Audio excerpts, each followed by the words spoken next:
Hello, bachcho. Let's see the question. Question says, let R be a relation on N defined by x plus 2y equal to 8.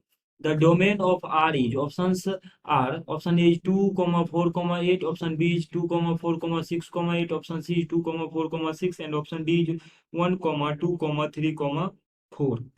So, key concept for this question is, our key concept is, in a relation, set of set of values set of values of x is domain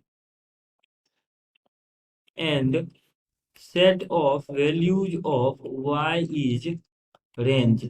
ये हमारे पास किसी भी relation x Y में अगर function है तो set of values of x और y में अगर रिलेशन है तो set of values of x is domain and set of values of y is range. ये होता है हमारे पास रिलेशन के अकॉर्डिंग डेफिनेशन। अब यहाँ पे कह रहे हैं x plus 2y equal to 8 है, तो यहाँ से हमारे पास 2y equal to 8 minus x हो जाएगा, या एक्स में हम रिलेशन बनाना चाहें तो एक्स का वैल्यू इस तरीके से आ सकता है। तो x will be 8 minus 2y।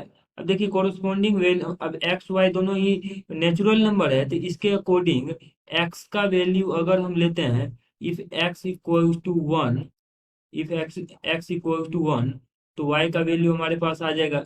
यहाँ से y के वैल्यू से स्टार्ट करते हैं, कंपेरेटिवली इजी रहेगा हमारे पास। तो अगर y का वैल्यू 1 लेते हैं तो x का वैल्यू आ जाएगा यहाँ पे 6 के इक्वल।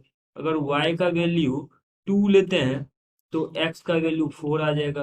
अगर y का वैल्यू हम 3 लेते हैं तो x का वैल्यू 3 इंटू 2 6, तो 8 माइनस 6 डेट विल बी 2। अगर y का वैल्यू 4 लेते हैं तो x का वैल्यू 0 आ जाएगा, जो कि पॉसिबल नहीं होगा बिकॉज x और y दोनों ही रियल हैं। तो set of values of x और y यही होंगे, और यहाँ पे x वैल्यूज को हम डोमेन बोलते हैं। Therefore our domain for this relation will be, तो यहाँ से डोमेन देखें तो x वैल्यूज डोमेन होता है तो आ जाएगा 2,4,6। अगर 2,4,6 ऑप्शंस में देखें तो ऑप्शन सी में है, तो option C is the correct answer. Hope that you understood it well. Best of luck.